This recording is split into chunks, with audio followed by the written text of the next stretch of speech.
오늘 봉독한 하나님의 말씀, 성도는 어떻게 살아야 하는가 5번째 시간으로 하나님의 말씀의 은혜를 나누고자 합니다.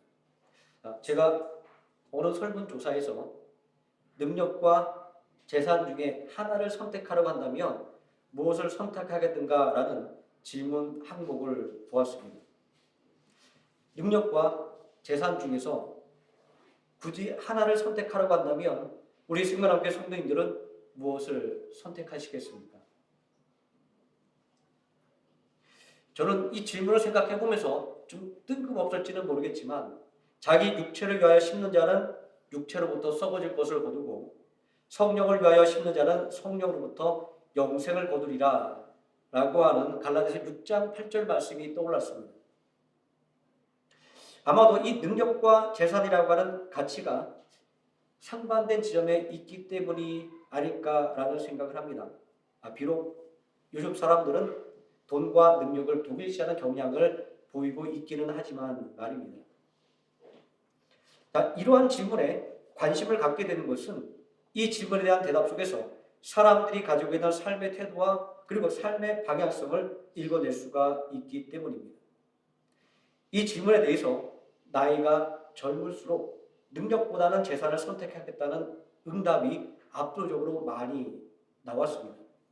아마 지금의 환경에 있어서는 아무리 큰 능력이 있다 할지라도 재산을 모기가 힘들 것이다라고 하는 이 젊은 세대의 생각을 강력하게 반영하고 있는 것 같습니다. 이런 생각은 아마도 물질 만능주의의 결과가 아닐까라는 생각도 해봅니다. 그리고 물질 만능주의가 젊은 세대들로 하여금 어려움을 극복해내기보다는 쉽게 포기해버리고 많은 성향을 만들어내게 된 것은 아닐까라는 생각도 해보게 되었습니다. 저는 이 질문의 항목을 통해서 성도는 어떻게 살아야 하는가라는 이 말씀의 제목을 다시 한번 진지하게 고민해 볼 수밖에 없었습니다. 나 자신을 위하여 사는 삶과 그리고 성령을 위하여 사는 삶 중에 하나를 선택하려고 한다면 나는 무엇을 선택할 것인가 라고 말입니다. 사실 교회 안에서 이런 질문은 상당히 대답하기가 곤란합니다. 사람들의 이목을 생각한다면 당연히 성령을 위하여 사는 삶을 선택해야 하겠지만 현실적으로는 나 자신의 삶을 위하여 사는 것이 더욱더 중요하기 때문입니다. 이러한 곤란함이 있음에도 불구하고 이러한 질문을 생각해 보는 것이 유익한 것은 나 자신의 믿음 상태가 어떠한지를 점검해 볼 수 있기 때문입니다. 예수 그리스도를 닮아가는 성화의 삶에 관심이 있다고 한다면 적어도 무엇을 선택할 것인가에 대해서 고민하고 있는 나 자신을 발견할 수가 있을 것입니다.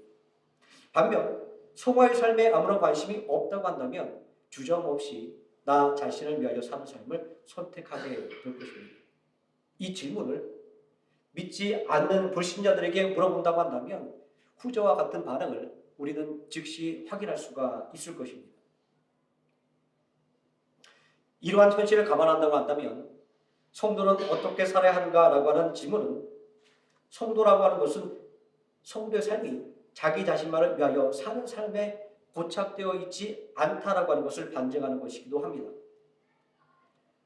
돈으로 성공을 계량하고 있는 이 시대상 속에서 능력과 재산 중에서 어느 것을 선택할 것인가라고 하는 이 질문은 이 물질 만능주의 시대 속에서 성도는 어떻게 살아갈 것인가라고 하는 질문과 동일한 것이다 말할 수 있습니다. 육신과 이 성령의 일 사이에서 성도의 관심이 어디에 있는지 그리고 어떠한 신앙의 방향성과 태도를 가지고 있는지를 점검해 볼 수가 있기 때문입니다. 본문 말씀에 등장하는 여리고의 세리장 삭개오는 부자입니다. 전통적으로 세리에 대한 부정적인 평가 때문에 이 삭개오는 사람들에게 소외당하고 영적인 갈급함을 느끼는 사람으로 묘사되어 왔습니다.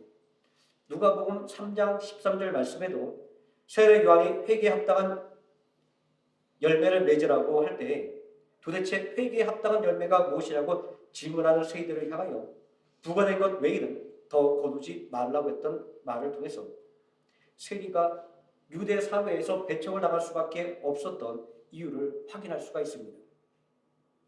또 본문 6절 말씀을 보면 삭개오의 집을 방문하는 예수님을 향해서 뭇 사람이 수군거려 이르되 저가 죄인의 집에 유하러 들어갔도다 라는 말 속에서 이 세리라고 하는 직업이 유대인들 사이에서는 죄인으로 평가되고 있음을 확인할 수가 있습니다.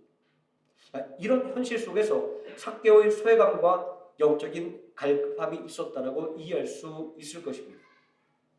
하지만 저는 오늘 조금 더 다른 관점에서 이 삭개오에 대해서 생각해 보려고 합니다. 세리장이라고 하는 유대인들이 부정하게 여기는 이 직업을 제외하고 삭개오로 생각해 본다면 부자인 삭개오는 복받은 사람이고 하나님께 믿음을 인정받은 사람입니다. 유대인들의 전통적인 관점에 있어서 부자는 하나님께 그 의를 인정받아 복을 받은 사람이기 때문입니다. 그리고 삭개오도 누가 뭐라고 이야기해도 신실한 신앙인이라고 하는 것입니다. 복음서에 등장하고 있는 이 부자들에 대해서 그들이 굳이 유대교인이라고 말하지 않아도 되는, 그것이 바로 기본적인 상식이 되는 것은 유대인의 사회는 지극히 종교적인 사회이기 때문입니다. 이런 종교적이고 사회적인 배경을 통해서 생각한다면 이 삭개오를 한 사람의 성도로 설정해놓고 성도는 어떻게 살아야 하는가를 그를 통해서 고민해보는 것에는 전혀 무리가 없을 것입니다. 세리장이라고 하는 이 삭개오의 직업은 그를 남부럽지 않게 살 수 있도록 만들어 주었습니다. 사람들이 뒤에서 그에게 손가락질하고 수군거린다 해도 별로 문제될 것도 없었습니다. 그는 사람들이 원하는 사회적인 지위와 그리고 부를 다 성취했기 때문입니다. 남부러울 것이 없는 인생입니다. 자신이 원하는 것을 다 이룬 사람이 이제 할 것은 무엇일까요? 그것은 이제부터 자신의 인생을 즐기는 것입니다. 예수님의 비유 속에서 나오는 부자들은 모두 다 자신들의 삶을 한껏 즐기고 있습니다. 거지 나사로가 동량을 얻던 집에 이름 모를 부자는 매일매일 자신을 위해서 호화로운 잔치를 벌였습니다. 또 한 부자는 몇 해를 풍족하게 보낼 수 있는 많은 소출을 보관한 창고를 크게 지었습니다. 이들의 삶의 태도를 두고 이 일을 제기할 수 있는 사람은 아무도 없을 것입니다. 자신이 소유한 것으로 즐기고 자신이 얻은 수입을 잘 관리하고 있기 때문입니다. 옛날 들었던 이야기가 생각이 납니다. 속초에 사는 어느 부자가 매일 구운 삼치 껍질로 밥을 싸먹는 것을 즐겨하다가 망했다라는 이야기입니다. 자, 그런데 매일매일을 자신을 위해서 호화롭게 즐길 수 있었다라고 하는 것은 이 부자가 아주 큰 부자이거나 아니면 그렇게 즐기는 중에도 자신의 재산을 관리를 잘 했다라고 하는 것을 의미합니다. 또한 부자의 밭에 소출이 풍성했다라고 하는 것은 그가 열심히 노력했다라고 하는 것을 의미하며 또 풍성한 수확을 흥청망청 써버리지 않고 잘 관리하기 위해서 큰 창고를 지으려고 했다라고 하는 것은 그만큼 재산을 계획적으로 관리했다라는 것을 의미합니다. 저만 해도 계절이 바뀔 때 옷장에서 꺼낸 옷 주머니에서 생각지 못한 돈이 나오면 꽁돈이 생겼다고 당장 맛있는 것을 먹으러 나가는데 말입니다. 이런 관점에서 본다고 한다면 예수님의 비유에 등장하는 부자들은 진짜로 부자의 자격이 있는 사람들이다, 이렇게 말할 수 있습니다. 재정 전문가들이 말하기를 돈을 벌기는 쉬워도 부자가 되는 것은 어렵다라고 이야기합니다. 왜냐하면 아무런 준비 없이 벌어들인 돈은 오히려 재앙으로 돌변하기 때문이라고 합니다. 예를 들면 거액의 복권에 당첨된 사람들이 복권 당첨되기 이전보다 더 어려운 삶을 사는 경우가 많은 것과 그리고 갑작스럽게 부자가 된 사람들이 급격하게 망하는 것 등이 바로 그것입니다. 그런데 부자로 인정받은 사람들에게는 이런 하나의 공통점이 있다고 합니다. 진짜 부자들은 내가 얼마만큼의 돈을 벌어야 할 것인가에 대해서 목표를 설정해 놓고 또 그렇게 번 돈을 어떻게 사용할 것인가에 대해서 자세한 계획을 세워 놓는다고 합니다. 그렇기 때문에 자신이 일하는 곳에서 성취감을 느끼게 되고 더 열심히 일하게 되고 불어난 재산을 체계적으로 잘 관리할 수 있게 된다고 하는 것입니다. 예수님의 비유 속에서 등장하고 있는 이 두 명의 부자는 이런 세상적인 관점에서 본다고 한다면 진짜 부자라고 말할 수 있습니다.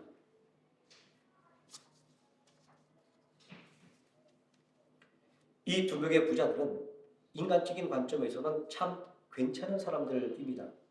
하지만 예수님으로부터는 어리석은 사람이라고 하는 부정적인 평가를 받고 있습니다. 도대체 무엇이 문제이기에 예수님께서는 이들을 책망하신 것일까요? 이 비유의 말씀을 자세히 들여다보면 거짓 나선과 동력을 얻었던 이 집의 주인인 부자는 죽은 후에 지옥에 가게 되었습니다. 무엇이 이 부자를 지옥에 가게 만들었을까요? 예수님의 비유 속에 드러나 있는 그의 행동 속에서는 지옥에 갈 만한 잘못된 행동을 찾아볼 수가 없습니다. 좋은 옷을 입고 화롭게 사는 것이 죄는 아니기 때문입니다. 그런데 이 예수님의 비유 속에서 지옥에 간 부자가 거지 나사로를 자신의 형제에게 보내어 천국과 지옥에 대해 증거하게 해서 자신의 형제들이 지옥에 오지 않도록 해달라고 부탁하고 있는 것을 볼 수 있습니다. 저는 이러한 부자의 부탁 속에서 그가 지옥에 간 이유를 발견할 수가 있었습니다. 그것은 그에게 있어서 천국과 지옥에 대한 관심이 전혀 없었다라고 하는 것입니다. 다시 말하자고 한다면 육신을 위해서는 열심히 심었지만 성령을 위하여서는 아무것도 심지 않았다는 것입니다.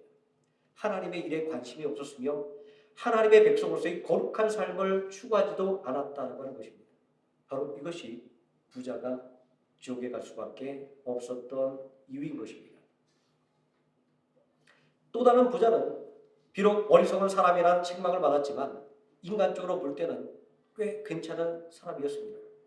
그는 부자였음에도 불구하고 쉬지 않고 열심히 일하는 사람이었습니다. 밭에 소출을 거두었다고 하는 말이 그의 열심을 증명하고 있습니다. 이런 면에서 매일매일을 즐기던 부자보다 더 나은 사람임에는 틀림없습니다. 열심히 농사지은 부자는 기존에 지은 창고에는 보관할 수 없을 만큼 많은 수확을 거뒀습니다. 부자는 이 갑작스러운 풍성한 수확에도 흥청망청하지 않고 잘 관리할 계획을 세워 나갑니다. 부자는 작은 창고를 헐고 더 큰 창고를 짓기로 결심했습니다.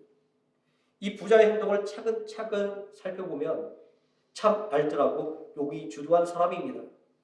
자신이 가진 부를 잘 관리했을 뿐만 아니라 쉬지 않고 열심히 일하는 사람이었기 때문입니다.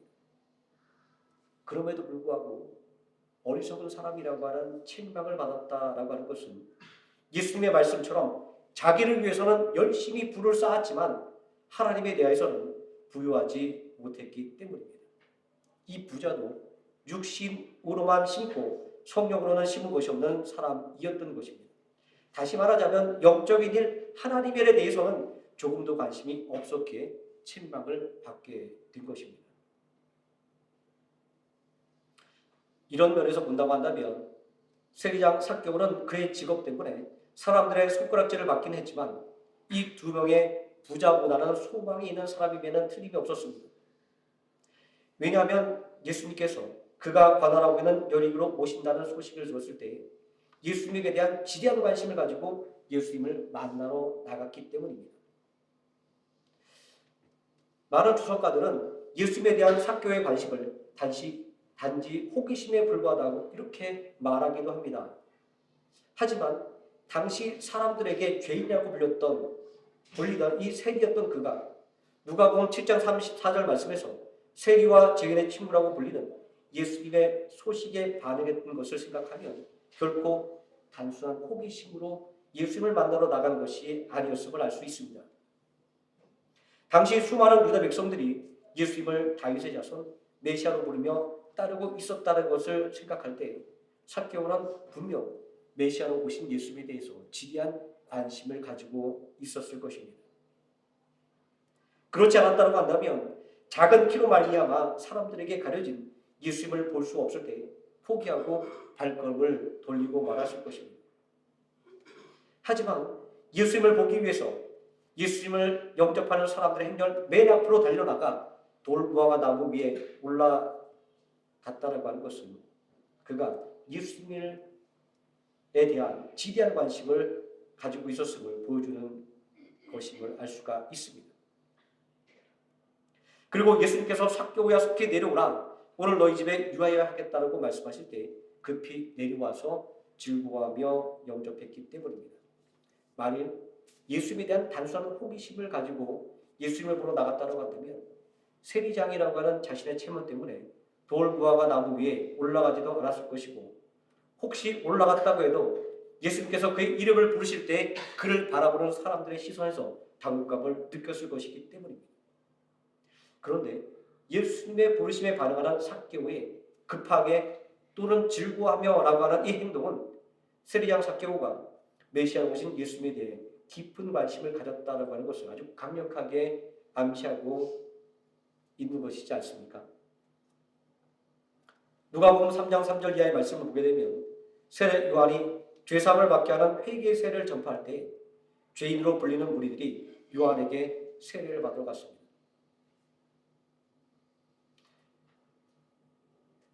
그들은 요한에게 독사의 자식들이라고 책망을 받으면서 회개에 합당한 열매를 맺으라는 권면을 받은 사람들 중에 당대의 백성들에게 원성을 사는 세리와 군인들도 있었습니다. 그들은 회개를 권고하는 요한의 말에 찔림을 받고 무엇을 해야 구원을 받을 수 있는지를 물었습니다. 이러한 죄인으로 불리는 사람들의 행동이야말로 그들이 분명하게 구원대로 오신 메시아에 대한 기대와 관심을 가지고 있었음을 보여주고 있는 것입니다. 또 누가복음 3장 15절 말씀을 보면 백성들이 바라고 기다림으로 모든 사람들이 요한을 혹 그리스도신가 심중에 생각하니라는 말씀을 통해서 당대의 많은 사람들의 관심이 구원에 있었음이 확연하게 드러나 있기 때문입니다. 그러니 다윗의 자손 예수, 그리스도 예수께서 여리고에 오셨다는 소식을 들었을 때 죄인이라고 손가락질을 받았던 세리장 삭개오가 예수님을 만나려고 했던 것은 분명하게 구원에 대한 갈망이 있었기 때문이었던 것입니다.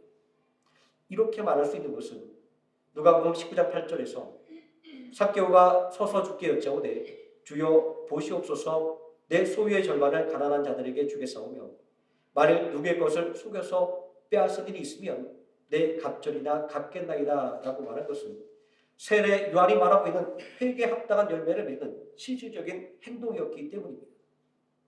또 삭개오의 결단에 대해서 오늘 구원이 이 집에 이르렀으니 이 사람도 아브라함의 자손이로다 라고 하는 예수님의 선언은 삭개오의 관심이 구원에 있었음을 아주 강력하게 뒷받침하는 것입니다.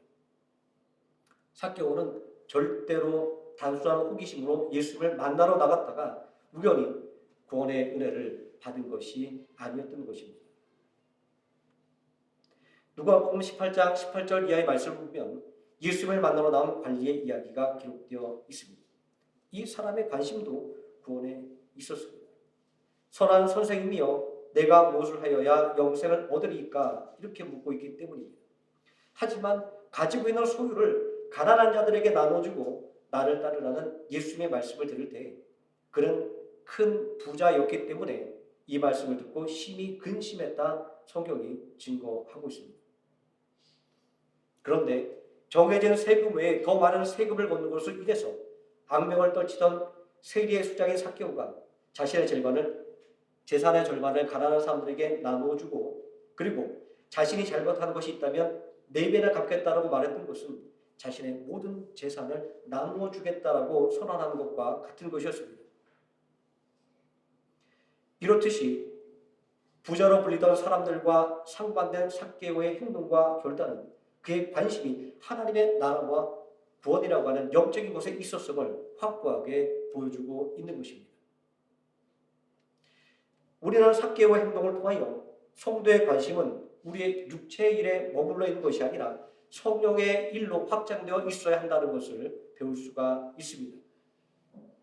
삭개오는 예수님이 여리고를 방문하는 소식을 들었을 때 예수님을 만날 기회를 놓치지 않았던 것과 또 예수님이 부르실 때 즉각적으로 응답할 수 있었던 것은 그가 구원이라고 하는 영적인 일에 지대한 관심을 갖고 있었음을 보여주기 때문입니다. 언제인가부터인가 영성의 훈련을 강조했던 카톨릭 교회를 넘어서 이제는 교회 안에서도 영성에 관한 관심이 넘쳐나고 있습니다. 기독교 서점을 찾아보게 되면 영성의 대가라고 하는 사람들이 쓴 영성에 관한 책들이 또한 넘쳐나고 있기도 합니다. 하지만 우리는 이 영성을 이해하기 위해서는 올바른 지식이 필요합니다. 우리는 흔히 영성이라고 하면 무언가 신비한 것을 먼저 떠올리게 됩니다. 환상을 본다든가 예언을 한다든가 어떤 은사 이런 것들을 먼저 떠올립니다. 그리고 우리가 또 대표적으로 생각하는 것은 수도원적인 영성일 것입니다. 고립된 장소에서 구행을 하는 것 말입니다. 말을 하지 않는 것, 금식, 그리고 육체의 고통을 가하는 행위들, 그리고 어떤 특별한 기도 등을 통해서 진정한 영성에 이룰 수 있다라고 말하고 있습니다.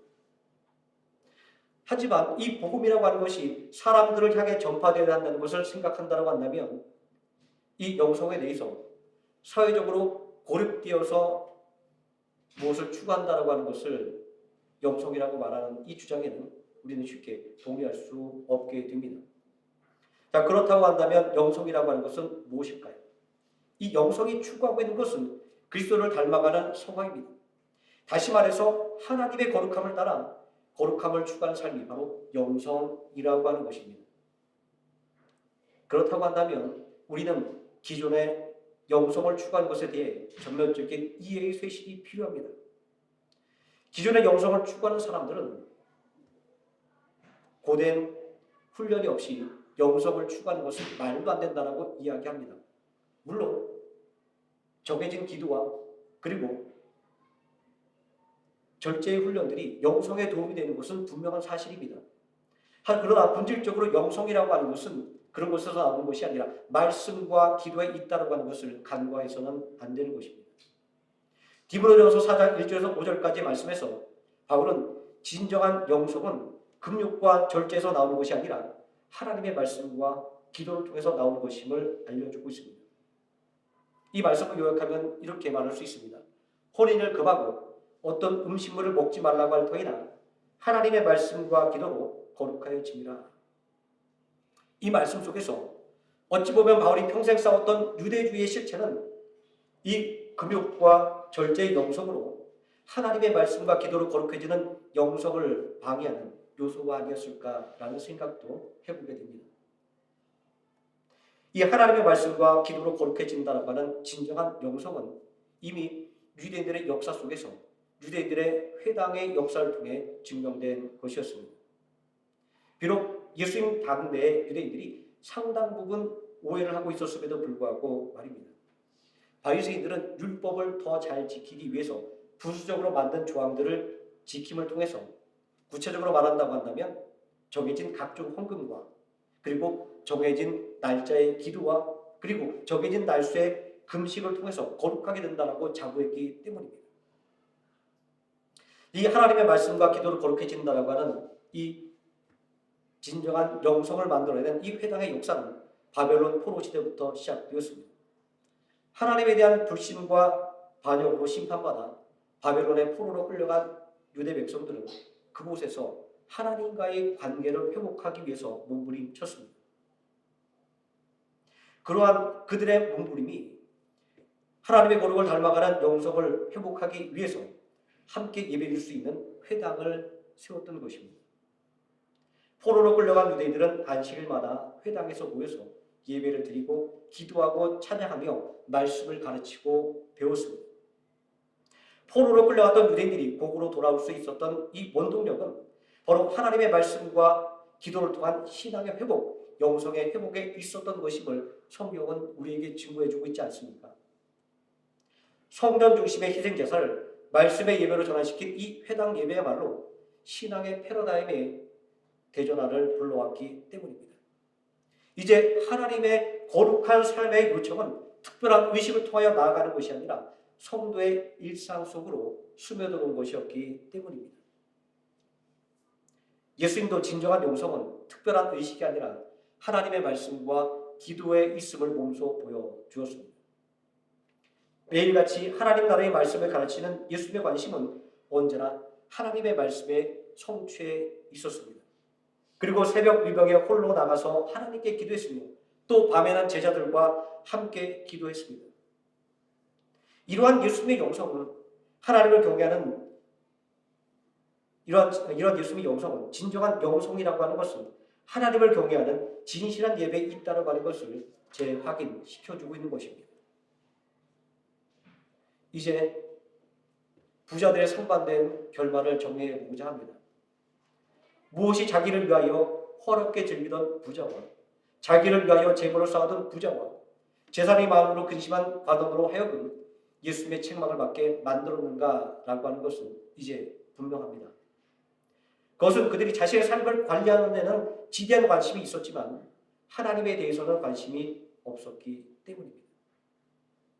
모두가 유대교인인 종교적인 사회에서 신앙인이라고 하는 그럴듯한 외투를 입고 있었지만 그 내면에는 영적인 관심이 하나도 없는 벌거벗은 영혼이었기 때문입니다. 반면 사람들에게 죄인이라고 손가락질 받던 삭개오는 그의 보잘것없는 외형과는 다르게 그의 내면을 구원에 대한 간절함으로 채우고 있었던 것입니다. 이러한 삭개오의 삶의 관심과 태도가 예수님을 향해서 달려나가게 만들었고 또 예수님의 부르심에 즐겁게 순종할 수 있게 만들었고 회개에 합당한 열매를 맺을 수 있게 했던 것입니다. 오늘날 성도에게 필요한 것은 이처럼 구원에 대한 아주 간절한 소망인 것입니다. 구원의 소망이 오늘 성도에게 필요한 것은 이 구원의 소망이야말로 성도를 예수님 앞으로 나아가게 하며 예수님을 닮아가는 성화의 삶 그리고 하나님의 거룩함을 닮아가는 영성의 삶을 살아가도록 만들어주기 때문입니다. 하나님의 말씀과 기도를 통하여 영성이 넘치는 거룩한 삶을 사시는 생명함께 성도님 되시기를 예수님의 이름으로 축원드립니다. 기도하시겠습니다. 전능하신 아버지 하나님, 오늘 자신이 가진 그 삶에 만족하지 아니하고 구원과 영원한 삶에 관심을 가지고 살았던 삭개오라고 하는 인물을 통하여 오늘 예수 그리스도를 믿는 우리 성도가 어떻게 살아가야 하는가에 대해서 다시 한번 고민해보게 되었습니다. 예수님께 책망을 들었던 다른 부자들처럼 나도 내 자신의 인생을 살아가는데 급급하지는 않았는가 또한 반성도 해보게 됩니다. 나 자신의 인생을 살아가는 것이 중요하지만 그러나 더 영원한 하나님의 나라를 바라보며 하나님의 일에 관심을 가지고 또 나 자신의 부유를 쌓는 것에 만족하지 아니하고 하나님을 믿는 일에 하나님의 일을 하는 것에 더욱더 부유함을 쌓는 것에 관심을 갖는 진정한 성도가 될 수 있는 것에 관심을 갖는 우리 모두가 될 수 있도록 하나님께서 우리를 붙들어 주시기를 원합니다. 오늘이 하나님 앞에 부유해짐으로 말미암아 하나님의 칭찬받는 참된 성도, 참된 자녀 되어 하나님께 주시는 은혜와 복을 이 땅의 삶 속에서 더욱더 풍성하게 누리는 성도 되게 하여 주시옵소서. 예수님의 이름으로 기도드립니다. 아멘.